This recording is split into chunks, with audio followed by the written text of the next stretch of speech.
So I was asking, so how have the last few weeks been? How have you been? And and you said that things have been intense, but they're starting to come together and show the fruits of your labor. So I want to hear what's been intense, what tangible things have been happening in your life and your mind, and what's been going on.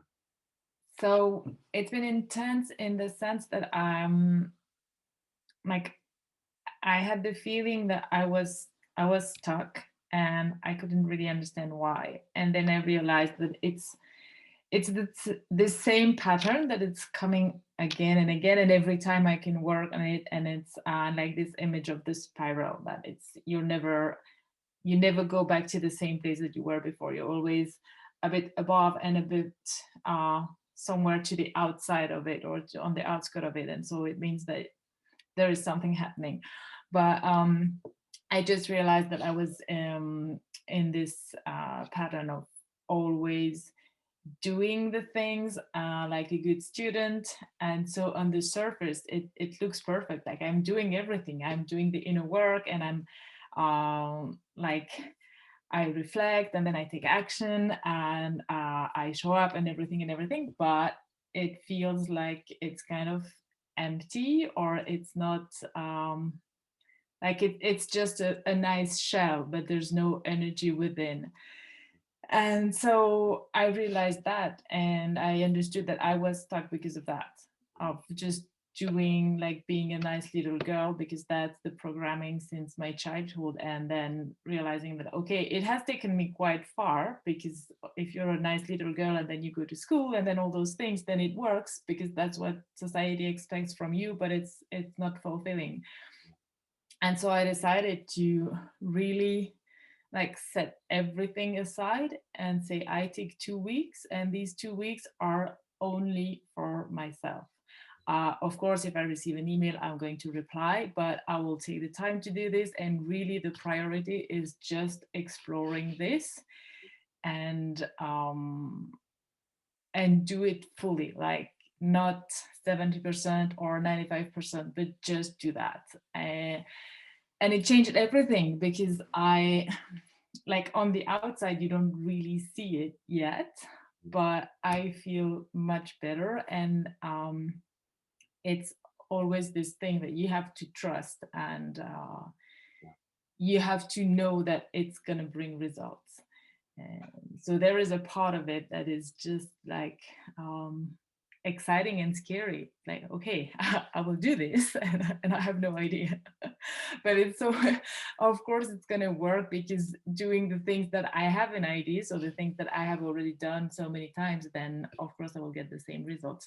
So it's just interesting to see how every time it repeats itself, but in a different way. And it's because I think sometimes people think that, oh, if you're a coach, then you just like that, and you, you never encounter any trouble, or you never struggle, or you never feel low, or whatever. And no, I think it's just that as we learn and we practice, then we don't get as overwhelmed as we used to by the same triggers or the same patterns. And that's how we can work on them, and then get free of that. So basically that's what I've been doing for the past 2 weeks. And it's really nice. And I'm super grateful that I have the time and the opportunity to do it. And I think it's always like you've kind of you feed your luck, or luck is like a wild animal, and you tame it, and then it like it comes to you, but you also give it something so that it wants to come to you. But still, I am really grateful, because I live in conditions that allow me to do that. And it's not the case for everyone. So it's yeah, it's a blessing to be able to do that. Mhm, mhm. Yeah, it's interesting to hear the way you're describing it. I always think of it as like a spiral staircase upward, and you're higher up on the staircase, even though it looks like you're on the same stretch. It's Mm. above the previous section that you were climbing, or two spirals above, or three spirals above. But even though it looks like we repeat so many different patterns in our lives, as long as we keep growing, then we are further along in the process and we're facing it from a new perspective, and we have new tools to bring to it, new lessons to bring to it, we new selves to bring to it. And it's like when you take a test at the beginning of a class, and just they like the teacher just wants to know what you know when you're coming into the class, and you have no idea what you're doing, and you're taking this test and you don't know the material yet, and then you take the same test somewhere halfway through, and then the same test at the end of the semester when you've already learned the material. And it may be the same test, you may see a lot of similar questions, but you are more prepared to answer them. Mm. So rather than think, oh no, I'm facing the same things, it's let's see what I am more prepared to bring to these things so that I can, approach them in a different way, in a different light, with a different perspective, a different mindset, respond differently, uh, you know, process them differently. And it's interesting. I mean, obviously this would happen because we're all mirrors of each other. I was thinking about that idea of the repetition of things in our lives, obstacles that we faced before, and facing them again, and seeing that, like, it's there are fundamental differences to it, even though there are some things that it's like, what just happened, this is like 11 years ago right now. Like, happening all over again. But it's not, because it's a totally different context of life. There are different things going on, um, surrounding the circumstances, and even in the details of them. And when we can recognize what's different rather than what's the same, like, obviously we first go to what's the same, and then it's like, oh no, I haven't grown in these areas. Well, that's fine. What's different? In those areas you've grown.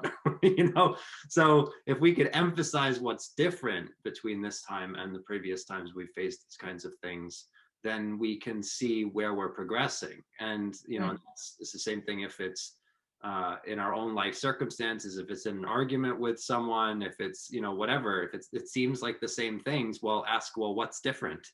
That's like, Mm. what has changed? Because we want to note where we're evolving and not just where we're staying the same. Obviously we could see where we're staying the same so we could see what will next be evolving, but if we only look at where we're staying the same, then we're just going to discourage ourselves from any further growth and change. Where if Mm. we look at where we've changed, what's changed, then we can encourage more change, because we can feel like we're moving somewhere instead of that we're stagnant. And then we can feel encouraged to keep going instead of feeling like we aren't going anywhere anyway, so what's the point? But I think this is also like maybe it's an individual tendency that we have to only focus on, oh, it's the same, instead of celebrating what has all the progress that we've made. But I think it's also a habit that we have because of the the way things work at school and the whole educational system, that it's when you go to school, at least in Switzerland and in many European countries, it's really like the focus is on what you do wrong. Like, you didn't pass the exam because of this, this, and that. And it's really rare that someone tells you, wow, that's great, and this is super cool, and all those things were good, and you can improve on those. But it's the reinforcement is always on what is wrong. And so we tend, I think maybe it's a human thing, I don't know, but it's really reinforced by the society and by school. And I think if at school we would learn a bit more, like we would have more support on the things that we do well, and we would be encouraged to self-celebrate, because this is something that many people think it's either it's egoistic or it's being arrogant, or can you really celebrate yourself when you've made such a mess? And do you really have the right to say, yes, I'm great, and this is something that I really did well?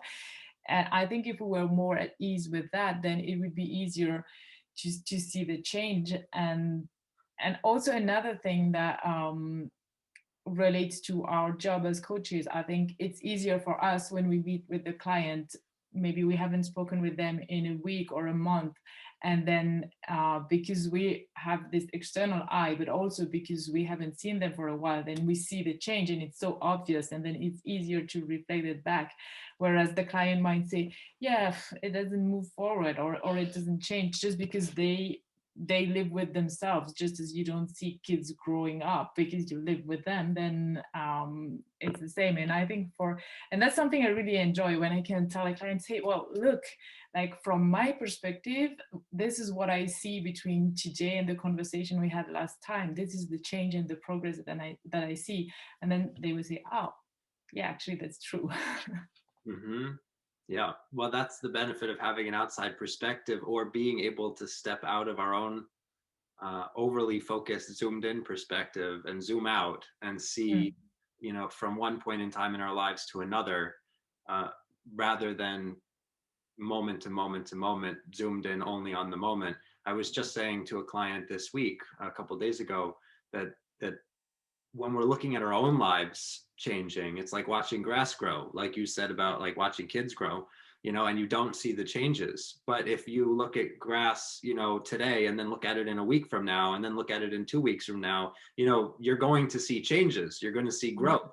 And I was saying, like, that's what I see when I meet with you each week. I was saying to my client, when I meet with you each week, I see the changes, but you're busy watching the grass grow, and you're like, it's nothing happening. So ultimately, to be able to see from that perspective of every once in a while zooming out and seeing from some previous point in time that is not this moment to this moment, that we could stretch out our span of time that we're looking in and see what's changed between like last week and this week, between last month and this month, between last year and this year. I mean, obviously having checkpoints in time like New Year's and things like that, where there's the idea that we could be reflecting on the year or setting goals for the new year. When we are thinking in terms of longer spans of time, we can see that change has happened, but we could still, like you pointed out, focus on what hasn't happened. And so that's up to us. And like mm, you said, society often helps us not in the direction we want to go, but it's not because all of society is built on that, although a lot of it is, because obviously society is people, and we all have this tendency. So, and we as coaches are people, so we have this tendency. But ultimately, we can practice a different way of approaching things, and then what would happen is we would encounter different experiences, even in society. We mm, encounter courses where the teacher emphasizes where we're growing instead of emphasizing where we're not, or emphasizes what's right on the test that we could expand on, or rather than what's wrong. We could encounter professions or areas of professions or specific clients or whatever, where we're seeing more of what we are increasingly doing, focusing on encouraging ourselves rather than seeing where we're not actually growing. There are a lot of people who go into growth oriented or help oriented professions, and then they end up helping people focus on problems. And society, like medicine and things like that, like you mentioned academia, you know medicine and other aspects of society, these big realms of our world, do focus on what's wrong. And again, because they're founded by people who, ultimately with good intentions, but misdirected. mm, And then obviously we have all sorts of people who resonate with it and buy into it and study that, and then help practice helping people find what's wrong with them too. And so we as individuals obviously want to be growing and practicing in our own lives, looking for what's right, and like you have mentioned, celebrating our own successes and being able to see good in that. Because if we practice that, we will see mirrors of that. Because again, if the whole world is a mirror, then there's no choice but for us, for the world to show us something different if we change. and mm, and so then we would see the aspects of the world that are different. One example or one way of thinking about this that I have is, when you open the refrigerator door, you see the light on.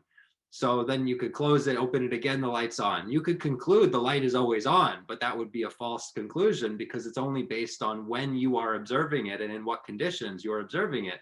If you change your perspective, you look inside when the door is closed, or you notice that the light actually turns off because the door itself, turns it off when you're closing it, then you would notice that you're only seeing it on all the time because of the conditions under which you're observing it, because of your perspective, because you're looking mm, from outside the refrigerator.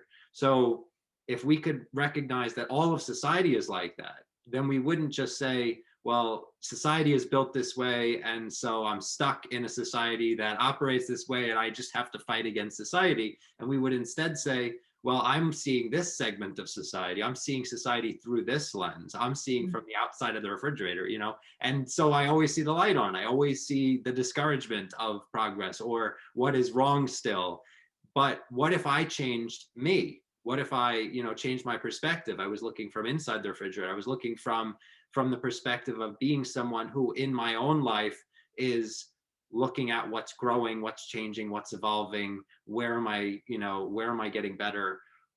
If I'm doing that, practicing that, then would I not see something different in society? And then I could say, society does this also. Some aspects of society do this. Some, people in society do this. And then we end up encountering people we didn't encounter before, and encounter realms that we didn't encounter, we didn't even know existed before.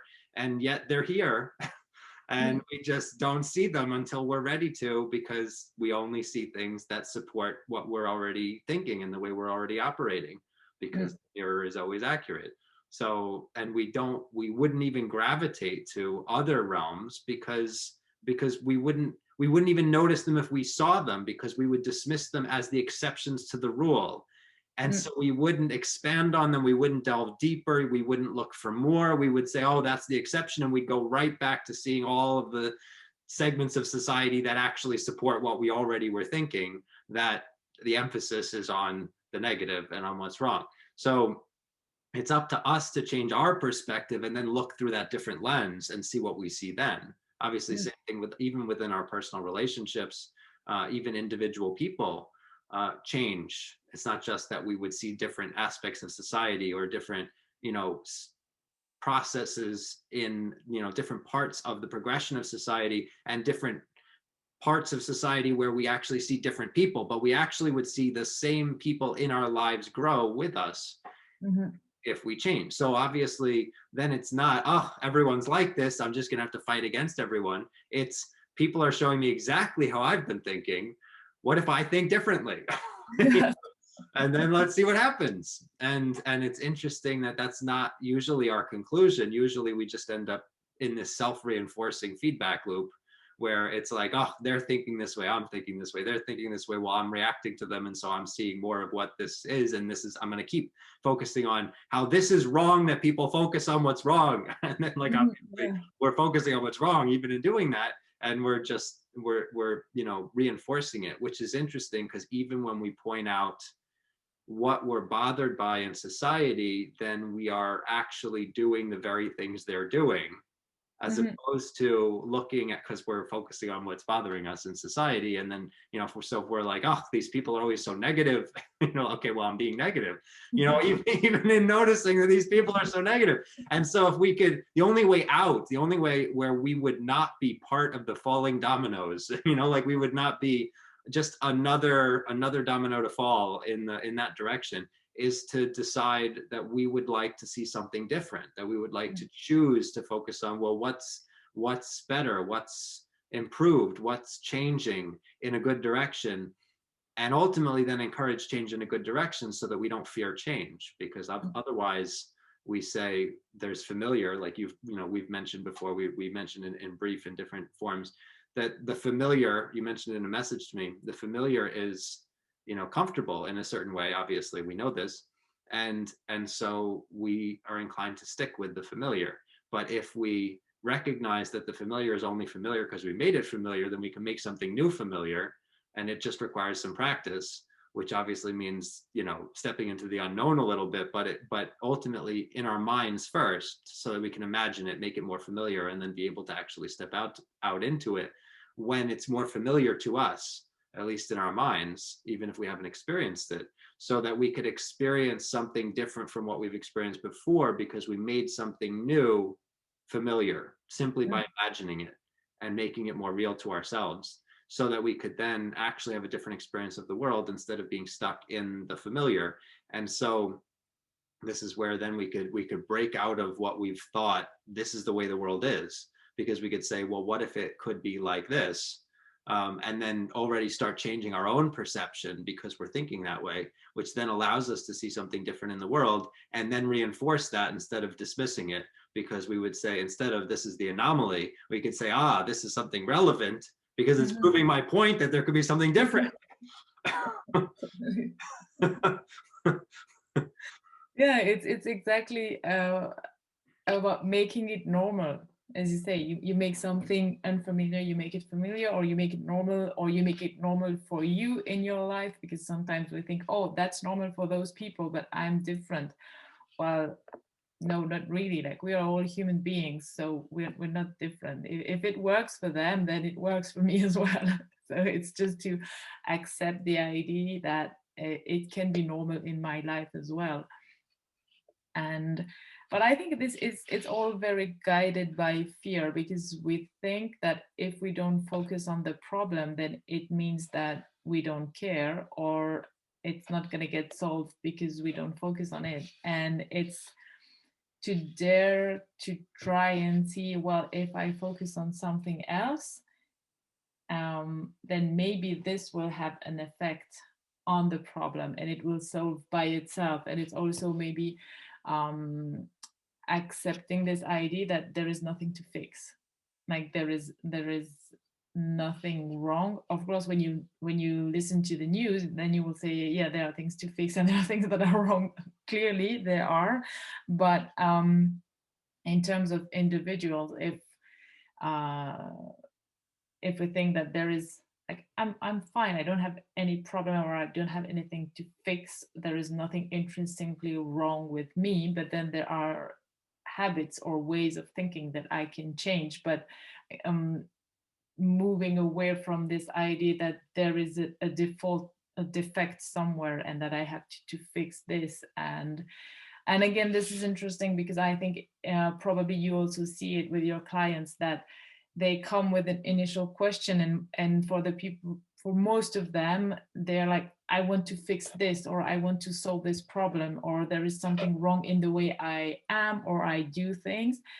And then throughout the work, then they realize that, oh, now I've reached a point where I don't want to fix things anymore, or I don't want to fix myself anymore. I just want to enjoy. And then um, I think it changes all the dynamics of the work, because um, they are not in the need anymore. And so they get more confident in trying and expanding. And obviously that's something I experienced in my life as well, that if I it just changes the place from where you do things within. And it, again, it's not something that you see, but you really feel it physically, and it changes everything. And it changes, what's really interesting is how it affects how people respond to us. And it can be so powerful, and in an instant they will change, just because the same, if you send a text message, but you send it from I'm so desperate and I need you, or wow, I'm having a great day and I just want to share or ask something. It's the same, like it's the same words, and it's the same device, and it's the same everything, but the energy that comes back is so different. And it's like magic, and it's really nice to start playing with this, and to watch someone have the courage to try, because it requires a lot of courage. And that's why I think we can really, like, because it requires so much courage, then we can really celebrate ourselves for things that seem, yeah, it was just a text message, yes, but all the inner work that is under that, or that was required to get to that point, it's huge. And it's not because you don't see it that it doesn't exist. Mhm. Yeah, yeah. I mean, there are a lot of things here to respond to.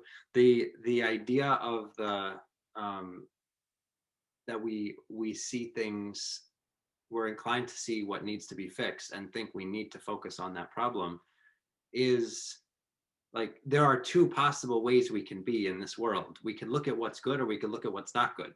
We can either look at what we like or what we don't like. It's like, there are like buttons, there are don't like buttons. We have the choice in everything that we do to focus on one or the other, to emphasize, and look for what we want to say, give a thumbs up to, and what we want to give a thumbs down to. We can choose between those, which ones we look for. So the thing is, what we're inclined to do often is look for what is not what we want. What is the problem? What needs to be fixed? What needs to be changed? And we think we need to give attention to that, like you said, because otherwise we'd be irresponsible, we'd be impractical, we'd be ignoring the problem, we'd be, how's it going to get resolved, etc. And it's interesting because we see so many examples in life where that approach just doesn't make any sense. Like, I think of it as like life is like riding a bicycle. If you look at the pole that you don't want to crash into, you're guaranteeing crashing into the pole. But that's what we do with everything. We look at the pole that we don't want to crash into and we say, what's the story? Why do I keep crashing into the pole? So then we read books on the subject, we watch videos, we explore, we listen, we want to listen to the experts, we want to figure out what's the nature of the pole, what's the experience of crashing into it. Let's try to figure myself out in that experience. Why am I someone who crashes into poles? What's wrong with me? And we build a whole identity on this, and it doesn't make any sense, obviously, when we look at it from that perspective, because it's a very simple solution. We could just notice where the pole is, decide where we want to go instead, and look there. Look to the open field. You will steer there. You will never need to look back at the pole. You won't have to worry about crashing into it. You'll never be someone who crashes into poles again. You'll be someone who steers into open fields, So it's totally up to us to decide our identity and the results we get. And the key is actually to look where we want to go, not where we don't want to go, and try to fix it.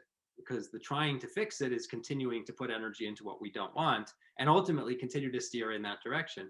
And so then, like you said, simply coming from a different emotional space, looking a different direction, the mirror of reality reflects something completely different to us. I mean, obviously, if you're looking at the open field, you naturally go there. If you're thinking from that, you're in that positive minded perspective and you send a text from that perspective, and like you said, it could end up the same words.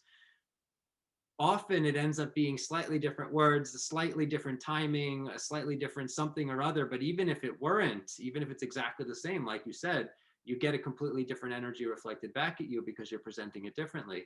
And so if you have some concern with people and you bring it up to them as though it's a concern, like you said, that feeling of need, it needs to be fixed, where you're bringing this, like, I need to control you, I need to change you because you're doing something wrong to them, then they're obviously going to react to that.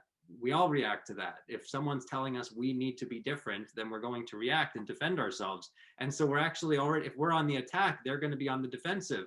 If we simply are saying, like, we're bringing a positive energy to them, and then we're bringing up lightly something that we've already resolved within ourselves, and we don't need them to change, but we're just going to bring something to their attention if it still feels relevant to do so, then we're no longer coming on the attack.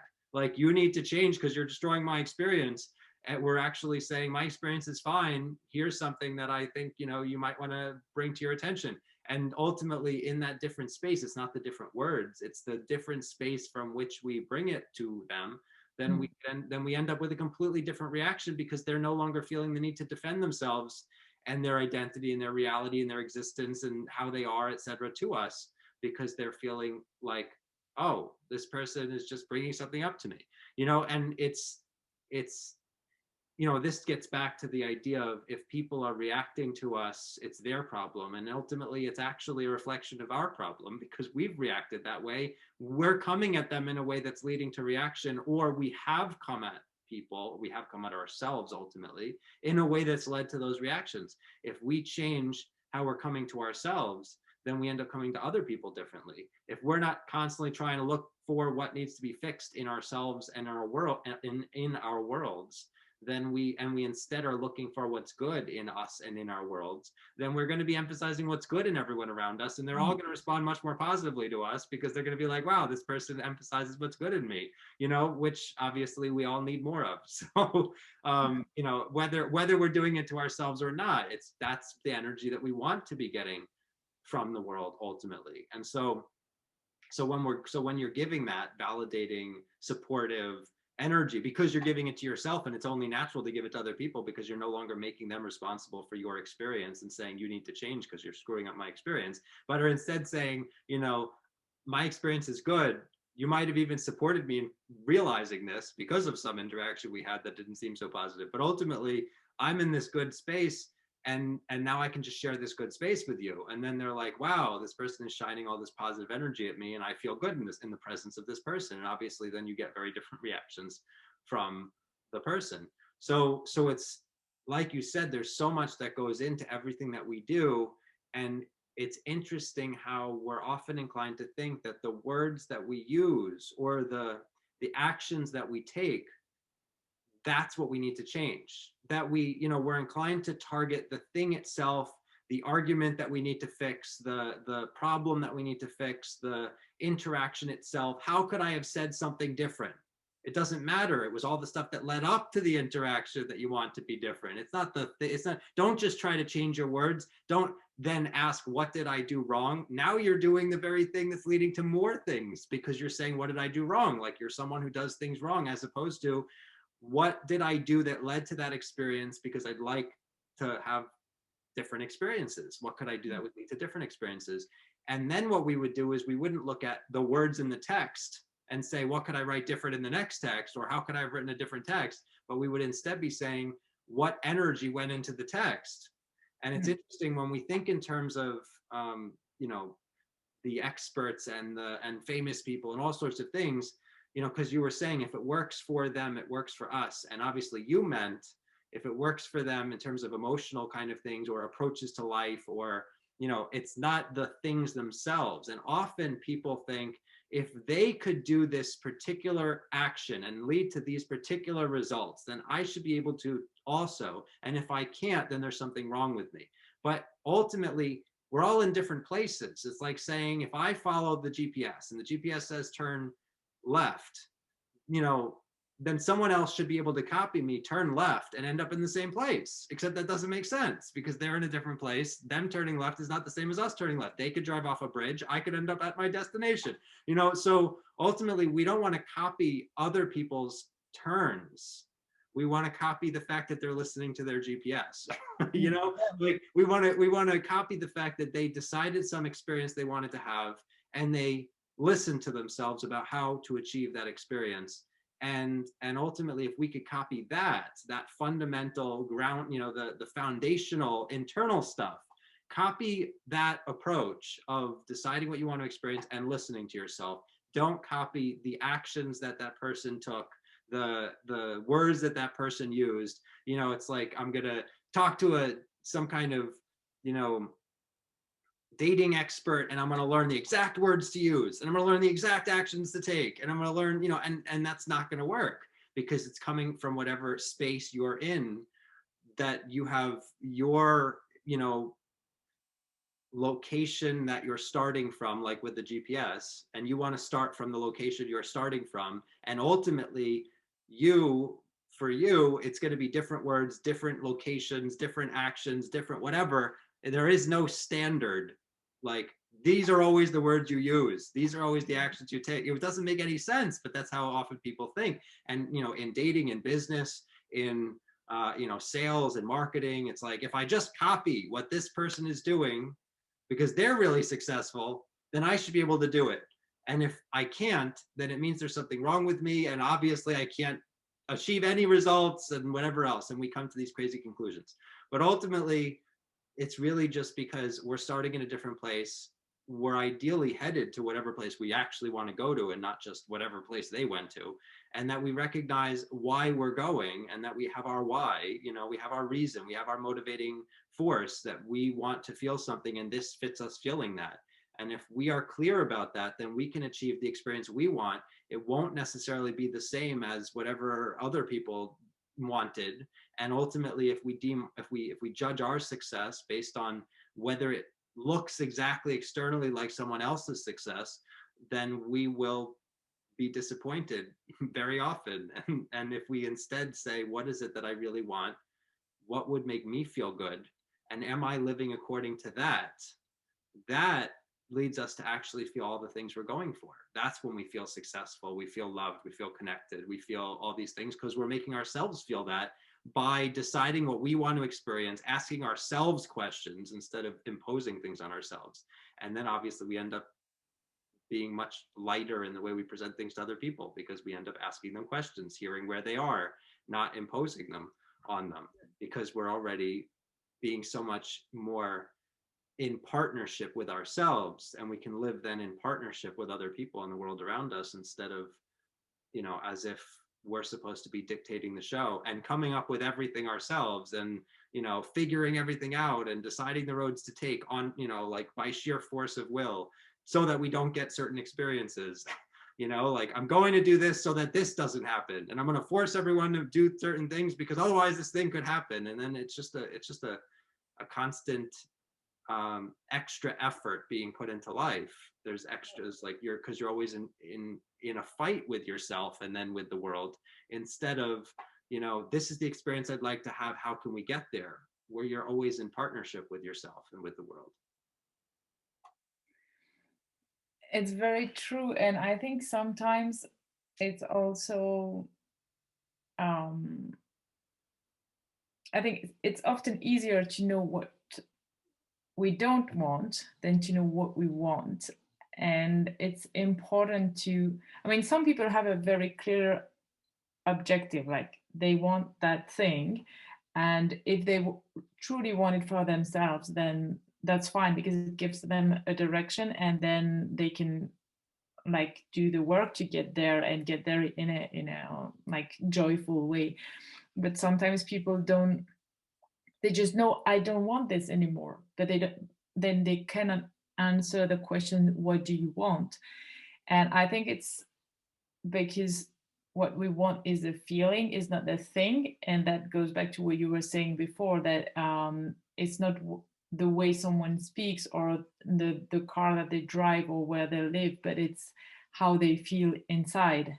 And then this is going to flourish. It's like all different kinds of flowers, and the way your flower is going to shine is different than mine, and then hers, and then his. And then it's just that it stems from that energy where you, I think if there is one thing that we can copy from other people uh, who we think are inspiring people, is that they are true to themselves and they respect what they feel is right for them. And it's well, it's a small anecdote, but I met with a friend last week, and he he brought a specific topic in the conversation, and it was important to him.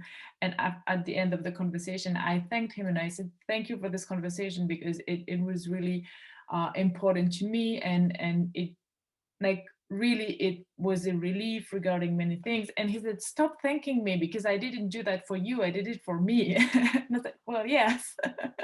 This is the exact proof that when you do something that is right for you, then it's right for others as well. And if it does good to you genuinely, then it's going to do good to others as well. And so it was just funny to see this, because he couldn't see it from that perspective. And I think the other thing is, yeah, it's when we don't know what we want, it's often because we don't think that we have the right to have that thing or that experience, or to even just have the desire of it. And that's why it's um like the whole thing, I think it always comes back to having a lot of compassion for ourselves, and just creating all those feelings of love and safety first within us, and doing this, like all the thing. I loved your example with the bicycle and focusing on the pole, and always, because that's exactly what happens. But there is a good reason why we started focusing on the pole and on the open field. And that, I think it's really important to acknowledge this, that at some point it has saved our life, because maybe we were with people who were driving and not looking at where they were driving, and we were the only ones saying, hey guys, there's a pole here, so don't drive there. And then that's what saved us. And then we just acquired this habit, or this, like, we connected this, like focusing on that, focusing on the obstacle is what saved me once, so it's going to save me for the rest of my life. And then it ends up being the problem. And that's why when we shift the focus and we say, oh wow, the open field is here, then it's really important not to beat ourselves up and say, how stupid was I to not see it or to not focus on it, because there was really a good reason. And that has to be, yeah, kind of, wow, thank you for all the things that you did for me. Thank you for saving my life. And now, like, take my hand and let's go to the open field and enjoy it. But really having this energy of self-love and self-compassion, because otherwise it's it's just so painful, and we can't really enjoy being in the field if we're still thinking that we were so stupid for not seeing it before. It's like sometimes people say, yeah, but I'm that old and I only see it now, and I'm like, yeah, it's really painful, and it's a pity that it took you 60 years to realize this, and you have to grieve this. That's really important. But grieve it. Don't blame yourself for that, because there are really good reasons that led you there, and if you can acknowledge them and thank them and love them, then you can take all these because it's just a huge pack of love, and then you can take it with you and do something else. But you have to take it. You can't just say no, you were stupid and you stay there, because it's just abandoning yourself once again. Mm. Yeah, well, that's exactly it. It's abandoning yourself once again.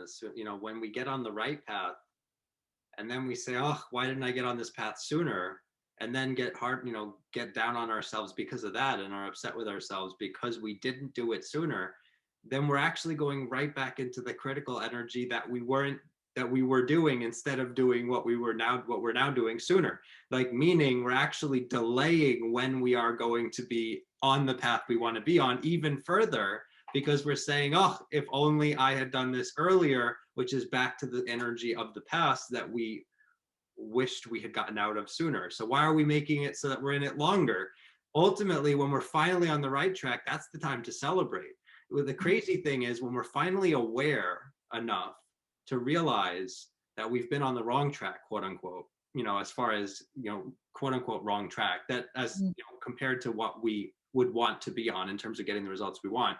When we finally realize we've been doing things in a way that's not leading to the results we want, and we've been doing it over and over and over again throughout life, when we finally realize that, then that means we're finally aware enough to make changes.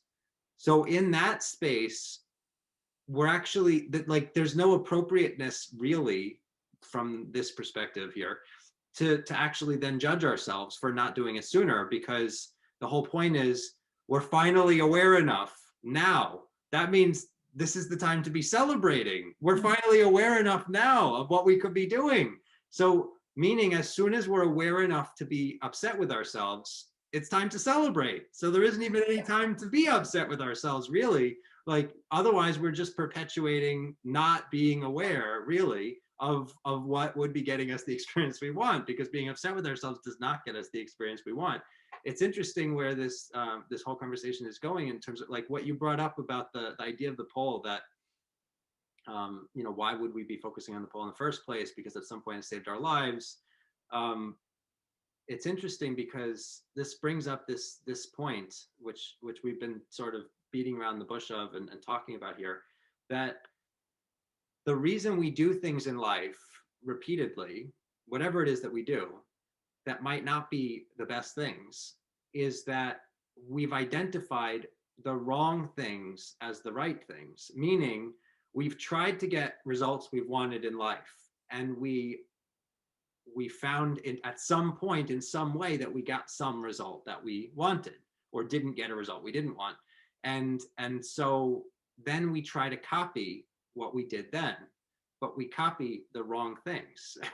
And so it's not just copying the wrong things in the successful person, like, what marketing tools did they use? I will copy those exact marketing tools, or what dating, pickup lines did that person use to be so successful at picking up people? I will copy those exact lines. Obviously, we're seeing here that's not the right way to go, because you're following their GPS directions. You're following what worked in a particular context at a particular time, etc., and expecting that in your completely different context, that exact same thing should work, even though that's not what worked. Like you said, it was about being true to themselves in that situation in some form, that they were able to achieve a certain result. But ultimately, we are inclined to copy something that we've done or that someone else has done, and we end up copying the wrong parts of what was being done, and then we don't get the result we want. And so we inconsistently get results that we want, and sometimes stop getting results that we want altogether, but keep doing the same thing that once seemed to get the results that we wanted. Because sometimes it's actually that we're supposed to be learning that there's something new for us now, like we're in a new stage of a lesson, and doing the same thing we did in the past is not going to get us the same result because we're in a different context. But sometimes it's simply that we actually are repeating the wrong thing. Like we thought it was the pickup line, but really it was the space they came from. We thought it was the fact that we focused on the pole, that we didn't crash into the pole, but it wasn't because we focused on the pole. It was because we acknowledged where we were headed and decided to go somewhere different. Mm. It wasn't the focus on the pole that saved us. It was the acknowledgement of where we're headed and where we'd like to go instead, actually identifying that. So if we zero in on, I must always focus on the pole because focusing on the pole saved me last time, then we're missing the point, because that was a very small part of the picture and it wasn't the main thing that worked. Obviously, we don't want to ignore the pole.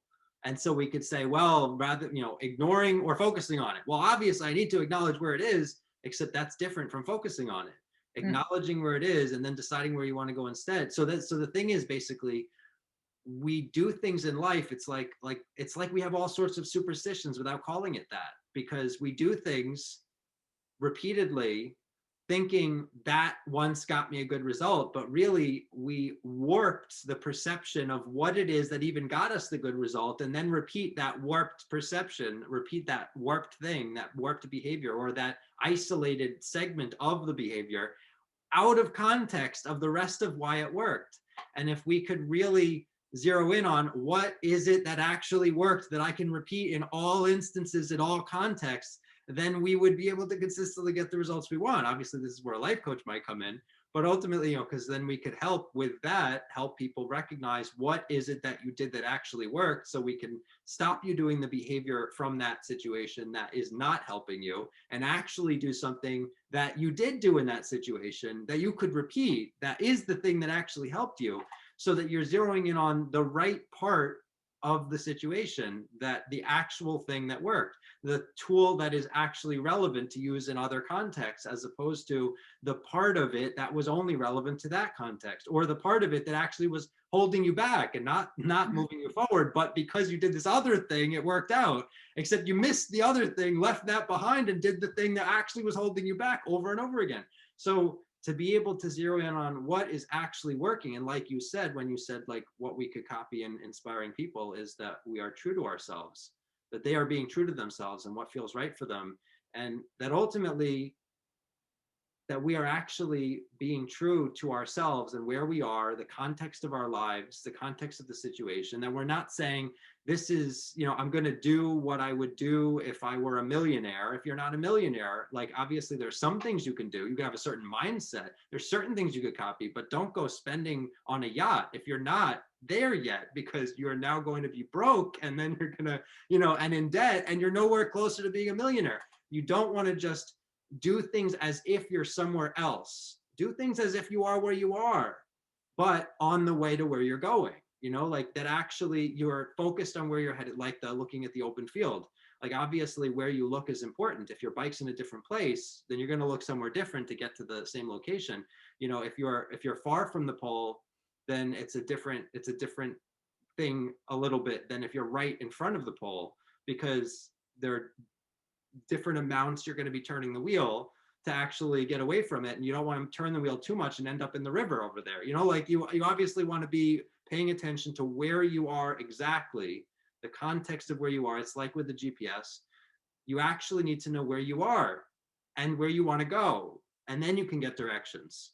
And we often end up either dismissing where we are, not focusing on where we're going or where we want to be going, or in some way coming up with our own directions.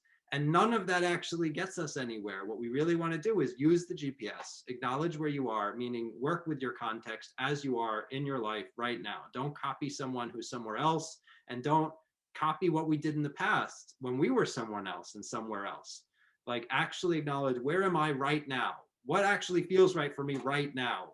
What do I really want right now? And work with that, because that can get us somewhere that feels realistic, that feels achievable, that therefore motivates us, that gets us going because we believe it can actually be achievable to us. And so why would we do anything if we didn't even believe we could make it happen? If we didn't believe it was even possible for us? If it's too far, then it's uncomfortable. And it's interesting because there's this difference in excitement. Like, you know, we could get excited about some place that's way far from where we are, but it's a different kind of motivation. It's a different kind of excitement. It can get us going initially, but then it leads to disappointment because the excitement itself feels ungrounded and unrealistic if it's too far from where we are. If we say, you know, my goal is to be a billionaire by the end of the year, like it might be exciting, but it's not going to actually get us acting in any way that would get us the result we want, because we wouldn't really believe it. You know, my goal is to have, you know, this number of subscribers, when it's totally like we don't even believe it's going to happen. If you can't believe it, then you're going to end up doing things that are not in accordance with where your current location is in time and space and emotional space, you know, and you're not going to be able to achieve the result you're going for.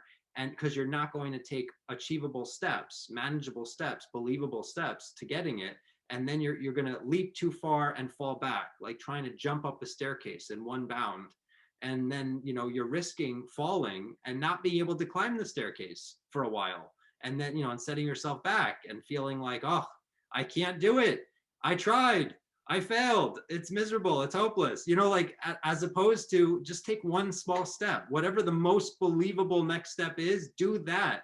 Something where you're excited, but you believe in the excitement, not where it's exciting, but it feels like, but it also stirs up anxiety and like doesn't really feel believable. And like you said, that there's fear in it, that ideally you get to a point where it's pure excitement because you believe it can happen. And if that's the step, it feels exciting and you believe it can happen, purely exciting, there isn't any fear in it, then it means it's a step you can take right now.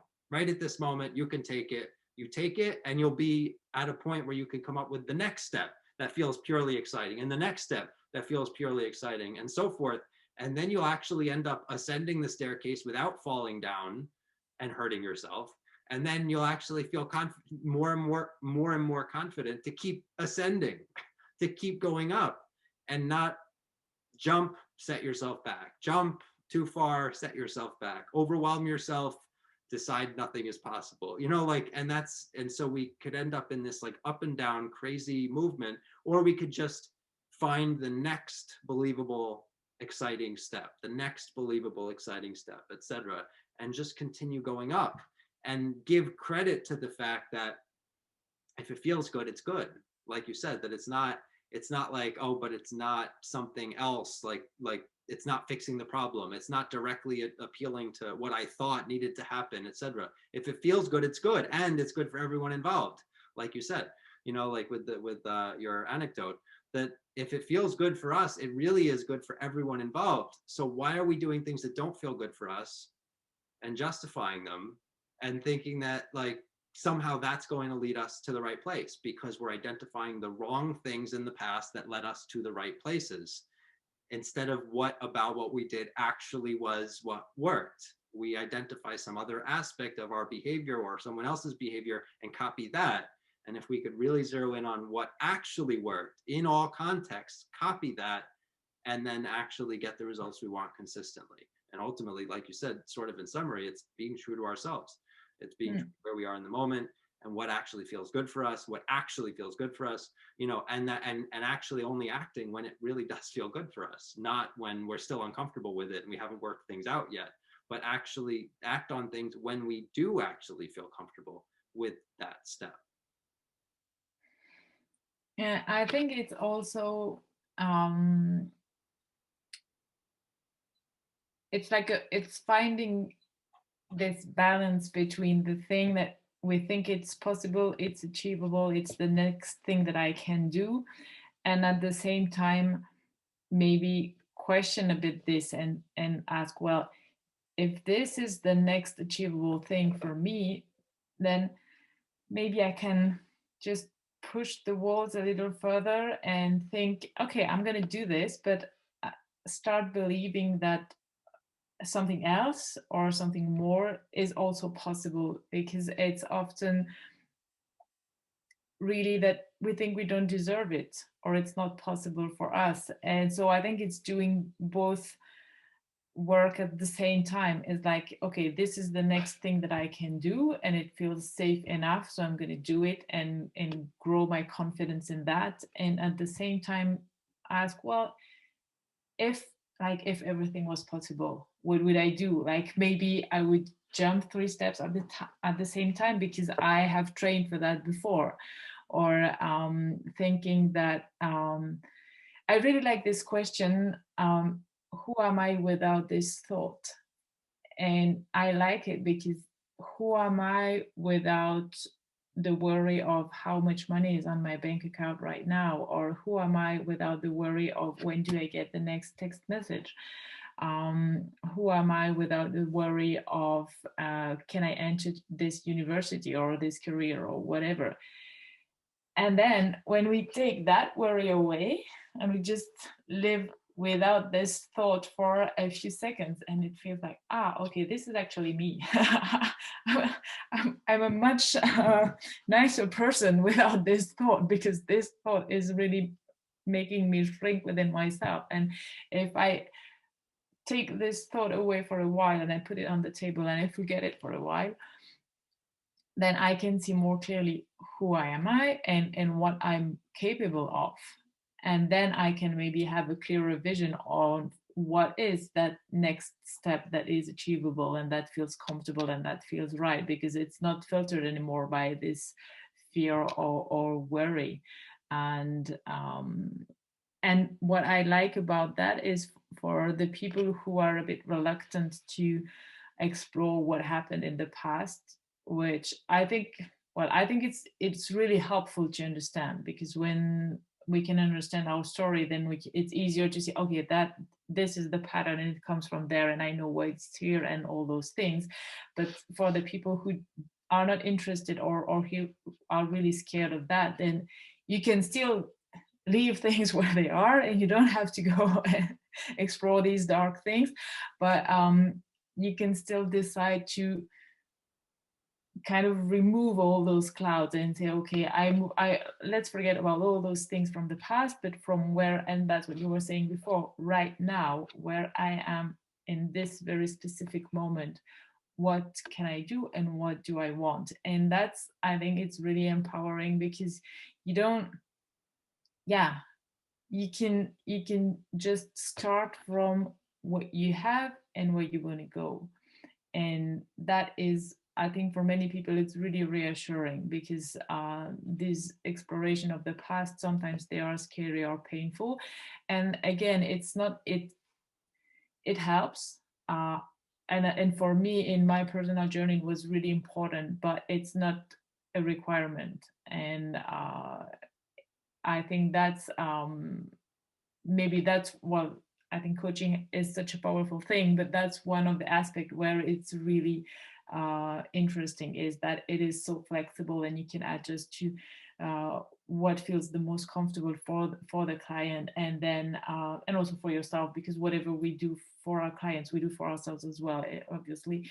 So is that you can also say, okay, I really want to see what do I have right now, and observe it like really like a scientific experiment, and not just say, okay, I see it, yes, but if I start writing it down, like all the things that I know how to do, all the people who can help me, all the things that I have already achieved, all the things that are in my environment, all this, and that's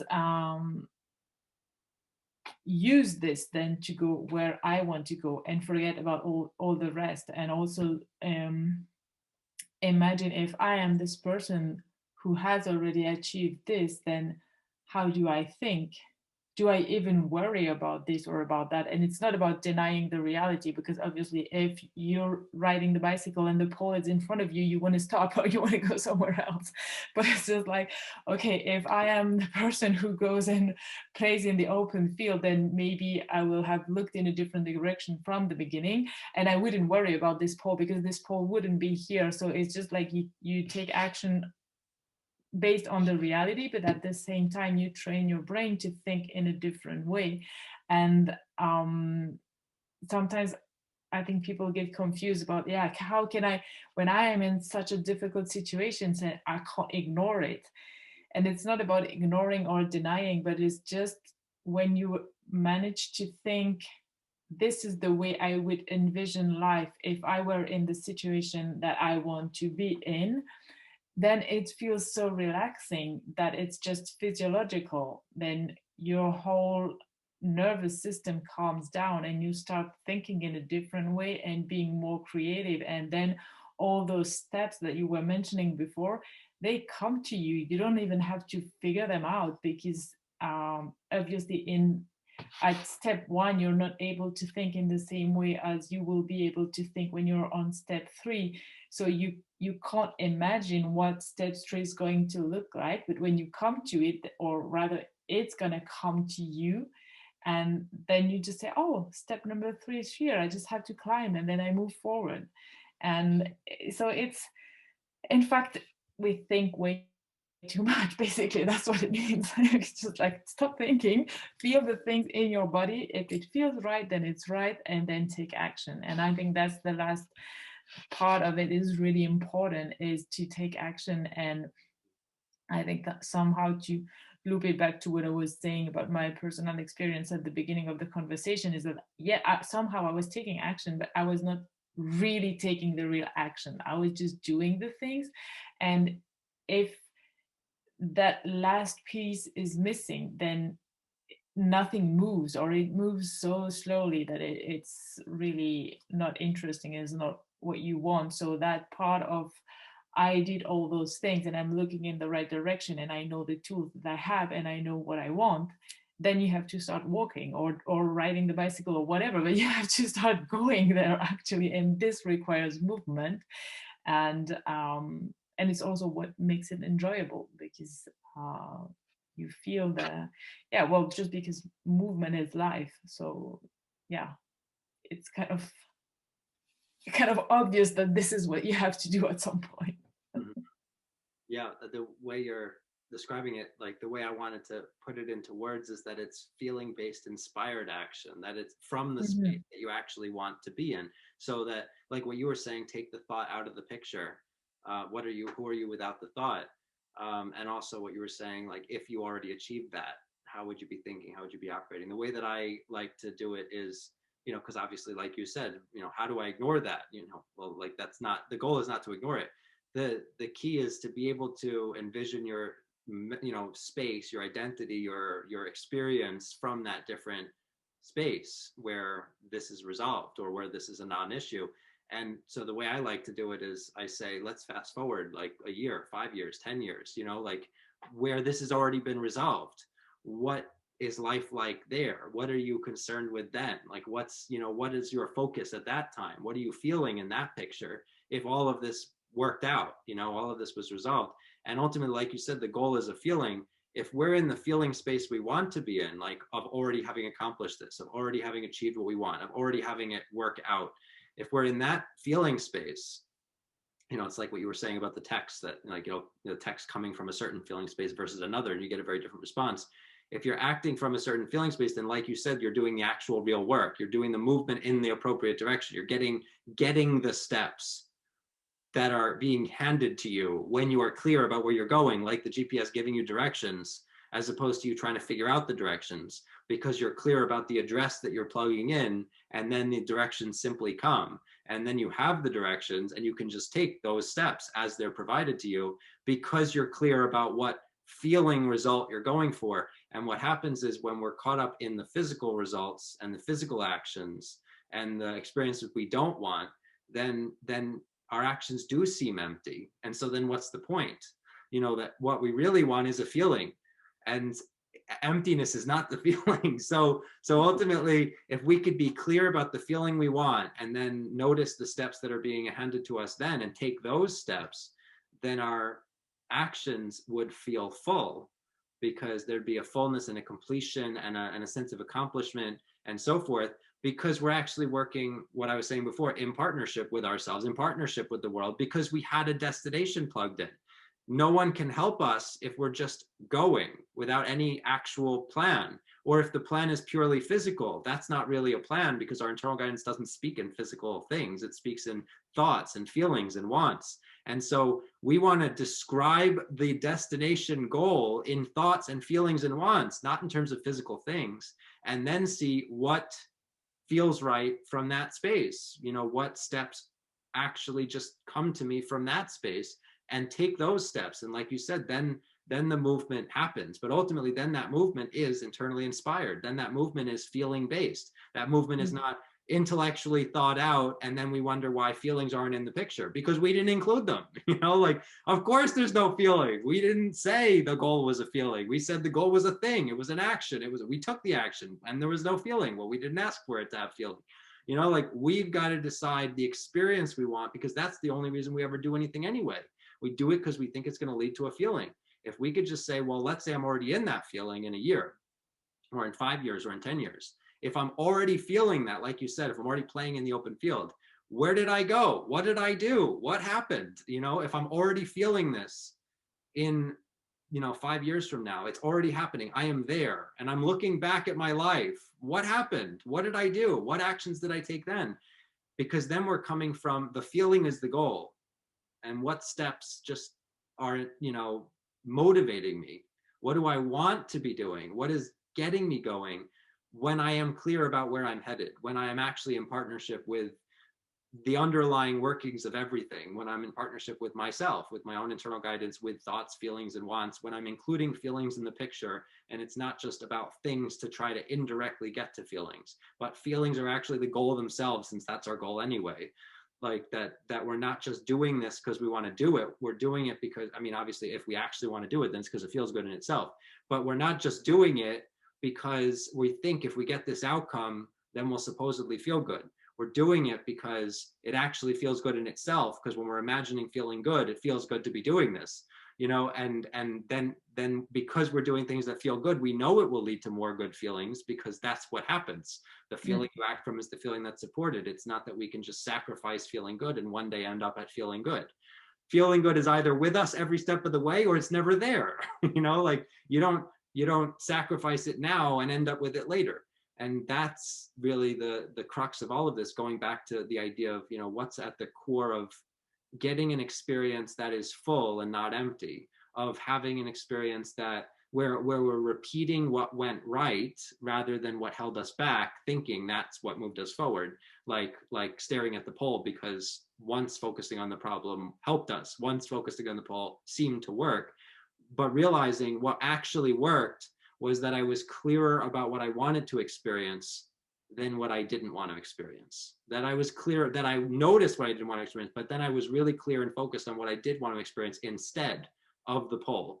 And if we're clear about what we want to experience, and we listen to ourselves about how to get that, then we can have that experience. And then life is full, because we're actually working in partnership with our thoughts, our feelings, our wants, doing what we actually want, doing what actually feels good, because it feels good, and not because we think indirectly it's somehow going to lead us somewhere, supposedly, that we want to go. That we recognize that every step of the way ought to be an internally inspired thing. Every step of the way ought to be a feeling good thing. Every step of the way ought to be with ourselves and not against ourselves. And that we could then be coming from that space where nothing is needed and everything is wanted. And everything just like we're just propelled forward because we want it, actually, in itself, whatever we're doing. Whether because when we're thinking about what we want to feel, it just feels good to do this, or because we already thought like this just feels right. But ultimately, that from a good feeling space, this feels good.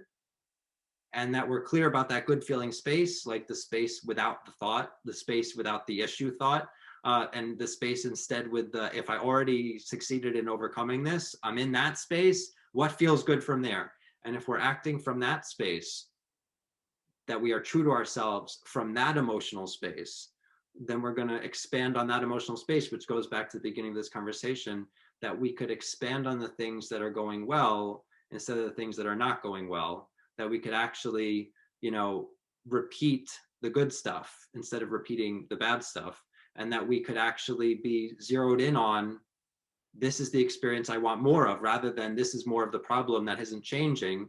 this is the thing that's changing that I want to keep going and growing in. And when I see the changes, I feel good and I feel inspired and I feel motivated and I feel encouraged and I feel like I'm growing and I feel like, you know, this is worth it. And I feel like things are moving along and they're moving in a good direction. Things are working out for me. And when I'm in that space, what do I want to be doing next? And then we keep the stuff that's improving, and we expand on it. And eventually everything is improving because we're moving. And so whatever problems there were, like you said, often they'll resolve themselves. Otherwise, we will simply notice how to resolve them because we'll be in a different perspective, because we'll be further along in the progression of that mindset, where we're saying, I can feel what it's like to be beyond that problem, to be on the other side of it, to have a resolution, to be in a space where things are working out for me in that area. And when I'm in that space, how does it look? And hey, look at that, the problem changed, you know, things changed, things evolved, things didn't stay the same, you know, like. And so when we can look from that perspective of things are moving, things are evolving, things are changing, we can go from that perspective of, you know, we're acting because that things feel good from that space, then everything in our life feels full instead of empty. And ultimately then we actually feel like, you know, we actually get in the mode of celebrating what's changing, celebrating our successes, celebrating who we are and where we've and how we've grown and where we've grown. And as we continue to move forward in the progression of that mindset, it propels and builds on itself and leads to more actions that support that mindset, more results that support that mindset. And then we can actually, you know, live the experience that we're wanting. So basically, obviously, then it comes back to the original thing you brought in here. We want to remember that everything that we are doing ideally would be coming from the emotional space that we want to be in, that we want, that like that we're acting from the feeling that we want supported. Because if we are acting from the feeling that we want supported, it will be supported. We'll be guided toward the right steps that will support that feeling. And if we're simply acting, then you know, or we're acting and it's not from the feeling that we want supported without realizing it, then we'll realize that we're not feeling what we want to be feeling. And the key then is to get back into the feeling that we want to be feeling and see what feels right from there, and see what is changing already in that direction, because it's rare that we're completely stuck. And so we can already see what has changed, that we can already see, see, I'm already growing. I'm already, you know, like even from that moment to this moment, which is like the grass last week versus this week, it has grown, it's moved, it's changed. And so that as soon as we start to see change, we see what is changing, then we can feel even more motivated toward more change. And then obviously we're already on our way because we're already moving. Because then we're going to be inspired to more actions that are going to feel full and actually like support our feeling of like, I'm in the right space, I'm doing the right thing, and I'm on the right track. Yes, and I think it grows when we experience that. Then it grows our confidence in the fact that we have the right to it, like we deserve it, and it's actually a normal thing to feel good, and it's also for us, it's not just for certain people. And every small experience is something that comes to really strengthen this awareness that I have the right to this, and I really deserve this, and I don't have to do anything special to deserve it, because I exist, and that's enough of a justification. And then this helps building the sometimes you need some kind of faith, because it's because sometimes it's hard to give ourselves permission to feel good, because we've been trained to do so many other things that didn't feel good. So to know that this resistance is a good sign, and that even if in that moment it's not really enjoyable, it's just a sign that we are growing and we are going in the right direction. And then if we have had these small experiences where we saw that, okay, I trusted myself, I did something that felt right for me, and it was a good action, and actually I can see it was also good for the people around me. And maybe I was a bit scared, but still I did it, even if it's a very tiny thing. Then I can see that, yes, it works, and it works for me as well, and then I can trust this, like it is solid, and I can step on that, and I can keep walking, and then it becomes just like, and then it becomes normal, and it becomes, then you stop thinking about it. But in the beginning, it's really important to, as you were saying, to celebrate these small things, because these are the things that show us that yes, I'm actually uh, quite good at doing that thing, which is enjoying my life. And we have to learn it, and that's how we learn it. Mm. Yeah, I the way I view it is that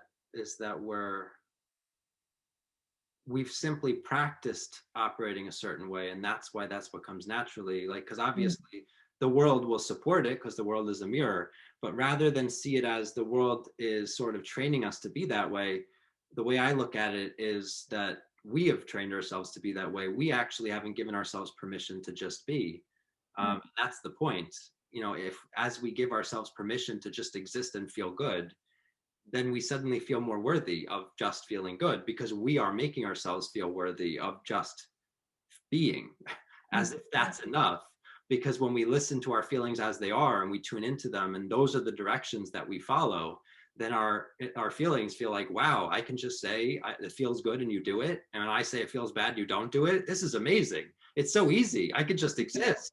I feel so worthy. I feel like you actually want to pay attention to me. Like what I say is valuable to you. Like you're using it. You're living your life based on what I say when I'm just being me. This is amazing. And ultimately, rather than, I said it feels bad. You did it anyway. I worked really hard to tell you this doesn't work. You did it anyway. I didn't know what to do. I started screaming at you. I said, well, maybe I'm wrong. Maybe we're supposed to feel bad. Maybe I'm not the expert at anything. Maybe I can't do anything because I could tell you how to feel good, but you're telling me based on your actions that feeling good isn't even the goal. So maybe I don't even know how to please you. I don't know what the goal is. And obviously we end up feeling all those things that we make ourselves feel. Mm. So what that we make our own internal guidance feel, that we make our own feelings feel. So if we could simply listen, when things feel good, we act on that. When things feel bad, we don't. Then, from a good feeling place, then ultimately that we're clear about what we want to feel, we step into the space that we want to be in and we listen. If it feels good, we act. If it doesn't feel good, we don't. We come up with something else. And if we can act that way, then like you said, it grows our confidence, because from my perspective, because our internal guidance is like, wow, you're actually listening to me. I don't even have to work at it. Like I actually get to just be myself, speak my mind, be who I am. And it seems to help you. I can just be myself and it helps you. How cool. And so obviously then we feel that in relation to the people around us, as the mirror of reality of life reflects that back at us.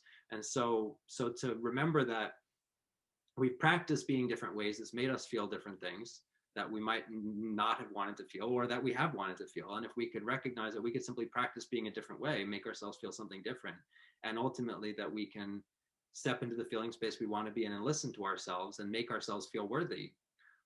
Like it's not that like it's some abstract thing, the world needs to make us feel worthy or we won't feel worthy, we need to seek out worth or something, or act or work harder. It's really that we need to actually make ourselves feel like we don't need to work harder by listening as we are. Just let our feelings be what they are, give them permission to be, and act accordingly. And when we actually let our feelings guide the way, not in a fleeting moment escapist kind of way where we're not actually listening to them, but where we decide what we want to feel, we plug in an address, we listen to the directions. If you just listen to directions, you haven't plugged in an address, or a clear address, or an address you actually want to go to, then it won't lead you where you want to go.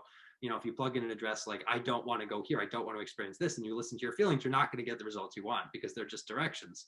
And they're just supporting you in whatever direction you're focusing on.